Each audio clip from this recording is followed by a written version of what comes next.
Assalamualaikum warahmatullahi wabarakatuh. Halo anak-anak, apa kabar? Ini pertemuan terakhir ya di semester 1. Jadi ini adalah bab yang masih bab 6, pertemuan paling terakhir di semester 1. Ini adalah tentang energi dalam sistem kehidupan. Ya, masih semangat kan belajarnya kan? Semoga masih tetap sehat ya. Masih bersama Ibu Muti Istilah Ratnasari. Oke, kita masuk ke menu hari ini ya. Yang pertama ada kompetensi dasar. Yang kedua ada tujuan pembelajaran. Yang ketiga ada makanan yaitu sebagai sumber energi. Selanjutnya ada transformasi energi dalam sel. Terus ada metabolisme sel. Yang terakhir tentu saja tugas. Oke, kompetensi dasarnya apa? Masih sama seperti pertemuan sebelumnya, yaitu menganalisis konsep energi, berbagai sumber energi, dan perubahan bentuk energi dalam kehidupan sehari-hari termasuk fotosintesis. Dan juga adalah menyajikan hasil percobaan tentang perubahan bentuk energi termasuk fotosintesis.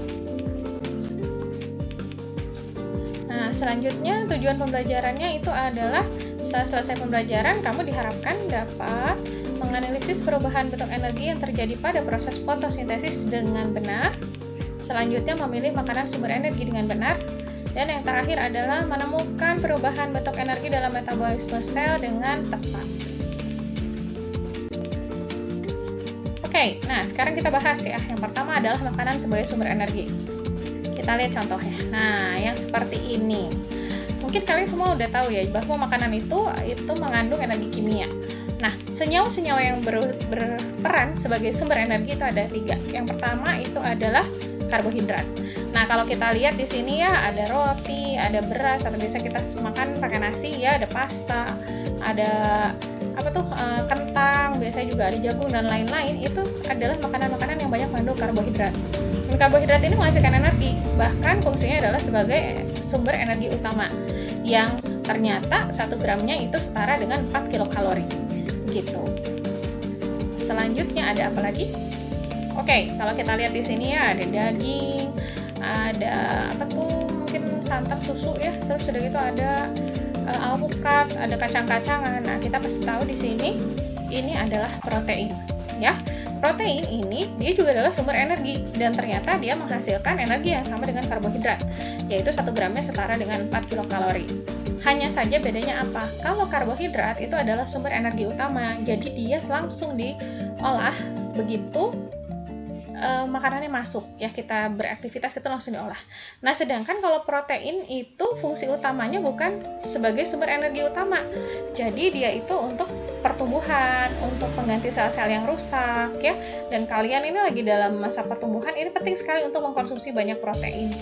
Jadi kalau seandainya karbohidratnya sudah menipis, maka proteinlah yang akan dijadikan sumber energi. Kurang lebih seperti itu ya. Yang terakhir, nah kita lihat juga nih, ini kurang lebih kadang-kadang kita agak tertukar ya, karena ini zat-zat makanan ini biasanya ada di makanan yang sama.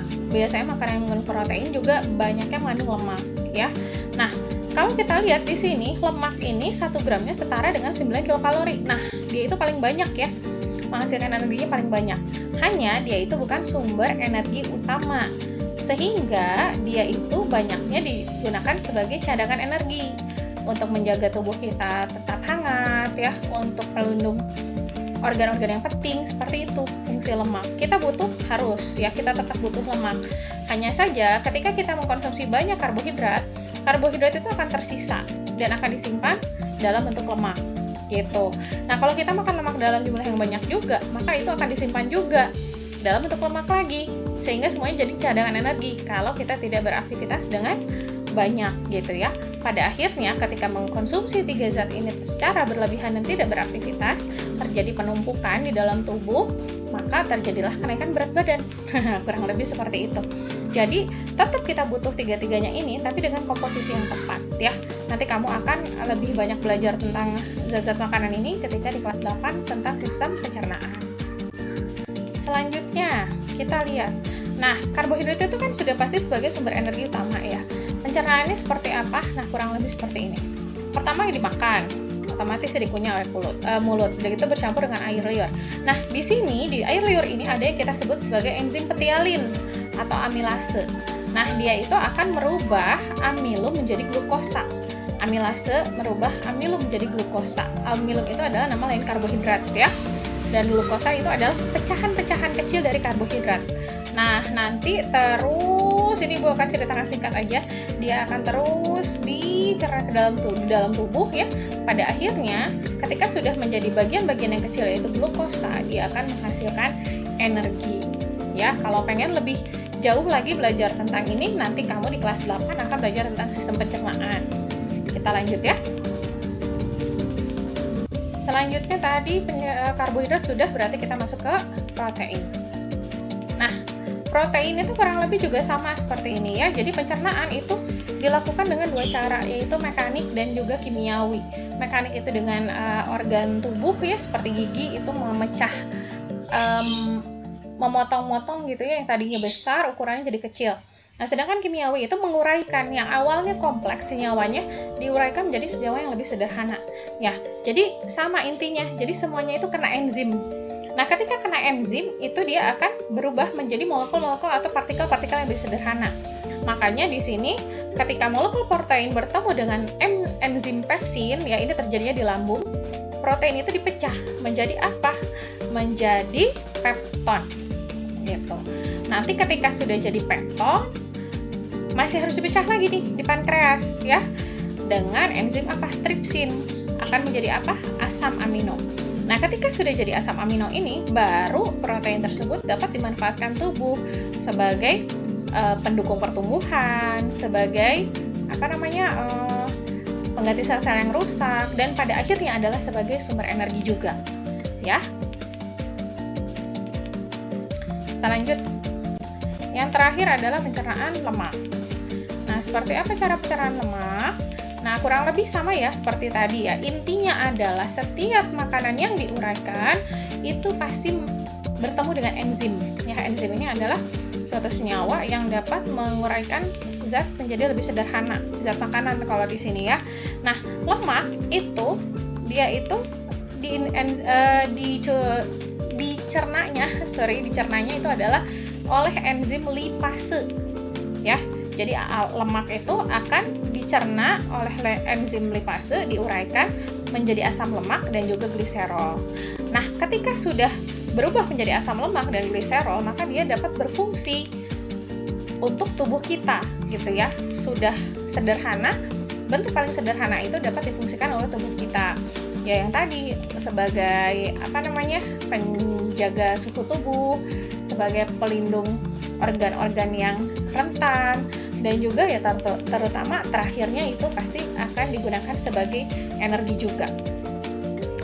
Gitu ya anak-anak ya. Oke, nah tentang makanan itu sudah selesai. Sekarang kita akan masuk ke transformasi energi dalam kloroplas. Apa itu kloroplas? Nah, ini ya yang belum tahu, kita akan masuk ke proses fotosintesis. Ini udah nggak aneh ya. Jadi seperti biasa, tumbuhan itu dapat membuat makanannya sendiri. Caranya dengan gimana? Nah, kita lihat di sebelah sini. Dia itu akan menyerap karbon dioksida dan juga air dari tanah. Nanti di dalam klorofil yang terdapat dalam kloroplas itu dengan bantuan energi cahaya akan menghasilkan oksigen dan juga glukosa.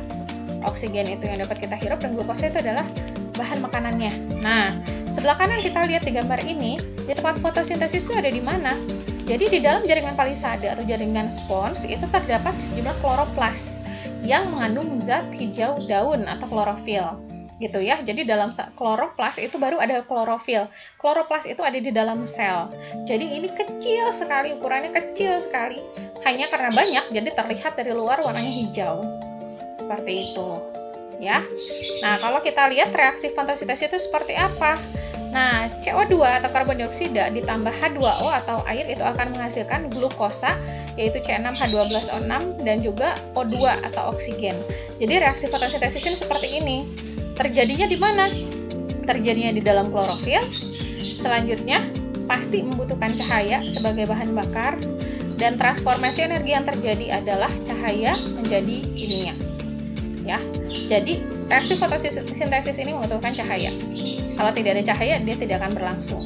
Dan berubah menjadi apa? kimia, energi kimia itu tadi glukosa dan oksigen yang dihasilkan.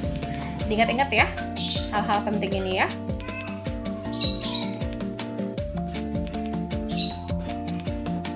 Oke, selanjutnya kita masuk lagi ke formasi energi. Oh belum, kita masuk ke percobaan in-house dulu.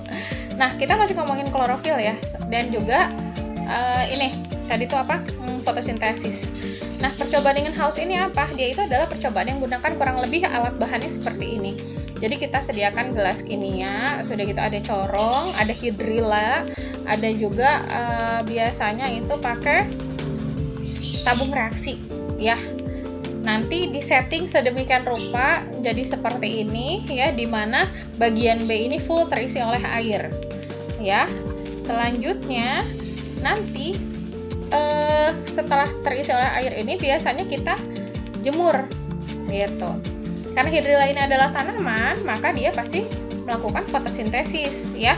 Jadi percobaan in-house ini adalah percobaan yang membuktikan bahwa fotosintesis menghasilkan oksigen. Kita tahu dari mana? Nah, nanti makin banyak terkena cahaya matahari, makin banyak juga gelembung yang dihasilkan. Nanti di bagian B ini, kamu lihat nih bagian B di gambar sebelah kiri, itu akan banyak gelembung. Gelembung itu apa? Nah, gelembung tersebut adalah oksigen. Diujinya dengan apa? Nah, nanti kan di atas ini bagian B ini adalah dia itu adalah tabung reaksi. Kita buka tuh pelan-pelan. Kita tutup pakai ibu jari, udah gitu kita sediakan bara api, kita dekatkan. Kalau bara apinya makin membesar, maka terbuktilah bahwa gas yang terdapat pada tabung reaksi itu yang dihasilkan dari proses fotosintesis itu adalah oksigen. Begitu ya, nanti kamu akan lebih banyak bahas di kelas 8 ya. Makanya harus naik kelas dulu. Lanjut ya. Ada satu percobaan lagi tentang fotosintesis, itu adalah percobaan Sachs ya. Jadi percobaan ini seperti ini. Kamu misalnya ada tanaman apapun di rumah itu ya, apapun, itu sebagian daunnya sama kamu ditutup, bisa pakai aluminium foil atau bisa juga pakai kresek hitam, apa aja yang kira-kira yang membuat si daun itu tidak terkena cahaya sama sekali ya, seperti gambar ini. Selanjutnya, kamu ini ketika sudah begitu, itu kan didiamkan selama beberapa hari. Nanti kita petik daun yang tadi itu. Lalu kita didihkan pada air mendidih si daunnya itu. Ketika sudah, nanti kita masukkan si daun yang tadi sudah layu itu, masukkan ke proses 2 ini adalah ke tabung reaksi yang sudah berisi alkohol, yaitu berupa etanol biasanya. Nanti si alkohol ini kita panaskan lagi di dalam air panas. Harus hati-hati sekali kalau melakukan percobaan ini, karena apa? Alkohol itu sangat mudah sekali menguap, dia mudah terbakar juga. Jadi kalau kita lihat ini di proses nomor 3, ini jangan sampai si tabung reaksi ini mengarah ke siapapun di antara kalian yang melakukan percobaan, karena takut terjadi letupan. Nah, ini juga alasannya kenapa dia itu harus direbus di dalam air panas, nggak langsung di dalam gelas kimia gitu ya, langsung simpan alkohol gitu terus kita panaskan. Itu sangat berbahaya ya, rentan sekali karena alkohol sangat mudah untuk terbakar. Nah, kalau sudah selesai nih, sudah lebih layu lagi, nanti kita bilas ya. Ke proses nomor 4 ini kita bilas si daunnya. Sudah benar-benar dibilas, sudah lemes begitu ya, dikeringkan sedikit. Nanti kita masuk ke proses 5, yaitu daun yang tadi sudah kita rebus itu ditetesi oleh iodin. Nah, percobaan ini untuk apa? Percobaan ini adalah untuk membuktikan bahwa fotosintesis menghasilkan glukosa dalam bentuk amilum. Ya, seperti reaksi yang sebelumnya itu. Nah, daun yang ditutup kan otomatis dia itu tidak terkena cahaya matahari, makanya dia tidak akan menghasilkan glukosa. Nah, daun yang terbuka tentu saja karena dia terkena sinar matahari, maka ketika ditetesi iodin dia akan menjadi berwarna biru kehitaman yang membuktikan bahwa dihasilkannya amilum di dalam daun tersebut. Jelas ya, kurang lebih seperti itu. Ini hal-hal yang pentingnya tolong dicatat, diingat baik-baik dan dipahami. Oke? Kita lanjut ya. Nah, hari ini langsung lagi kita masih belajar tentang transformasi energi dalam mitokondria. Ada yang belum tahu mitokondria itu apa? Nah, kita itu setiap makhluk hidup itu punya sel. Di dalam sel ada suatu bagian yang namanya mitokondria. Nah, mitokondria ini di dalamnya juga ada DNA lebih kecil lagi. Nah, fungsi mitokondria ini apa sih? Ternyata faktanya adalah Mitokondria itu adalah bagian sel dengan suhu tertinggi. Kenapa? Karena dia adalah organel penghasil energi di dalam sel. Kenapa? Karena di dalam mitokondria ini terjadi proses yang kita sebut sebagai respirasi atau pernafasan, ya. Jadi dia itu mengubah saripati makanan dan oksigen menjadi ATP, adenin, adenosin trifosfat, atau itu adalah salah satu bentuk energi, ya. Jadi suhunya itu lebih tinggi, paling tinggi di antara semua organel yang lain itu sekitar 50 derajat Celcius. Padahal suhu normal tubuh kita aja hanya 37 derajat Celcius. Masya Allah ya, luar biasa ciptaan Allah ini. Nah, reaksi respirasi itu seperti apa? Ini kalau kita perhatikan nih ya, reaksi respirasi itu adalah kebalikan dari reaksi fotosintesis, di mana glukosa yaitu C6H12O6 ditambah O2, oksigen, kita kan menghirup oksigen ya, akan menjadi air dan juga karbon dioksida.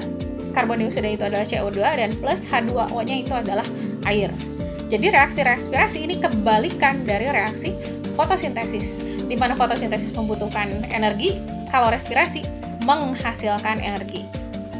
Ya, itu berlangsung di dalam mitokondria seperti sudah dijelaskan tadi dan menghasilkan energi. Nah, tentu saja terjadi transformasi energi ya. Yang terjadi itu adalah energi kimia menjadi panas.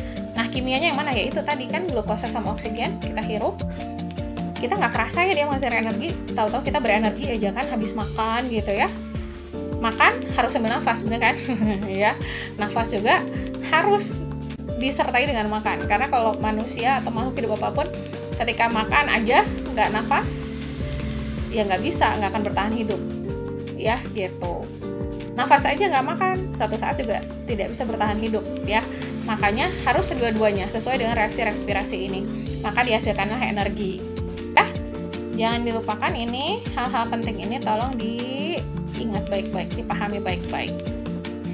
Oke, ya kita lanjut ya. Nah, yang ingin tahu bagaimana ini membuktikan suatu makhluk hidup itu melakukan respirasi, itu salah satunya ini ya, kita ada alat namanya respirometer sederhana. Dia itu menggunakan belalang ya di dalam suatu botol kaca itu. Udah gitu di sini ada KOH atau NaOH yang terbungkus kapas, ini sebelah kiri itu. Sebelah kanannya ini ada semacam selang panjang tapi kecil sekali ya, seperti pipa kapiler, ditetesi eosin. Eosin itu adalah cairan yang berwarna. Nah, nanti kalau dia betul-betul bernafas, kita akan lihat eosin, tetesan eosin itu pasti akan terus mendekati ke belalang. Itu membuktikan bahwa ada udara di sini yang diambil oleh belalang untuk pernafasan. Ya, kurang lebih seperti itu.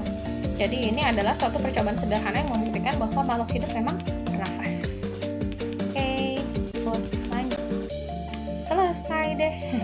Hari ini videonya singkat sekali ya. Nggak juga sih, kemarin juga segini.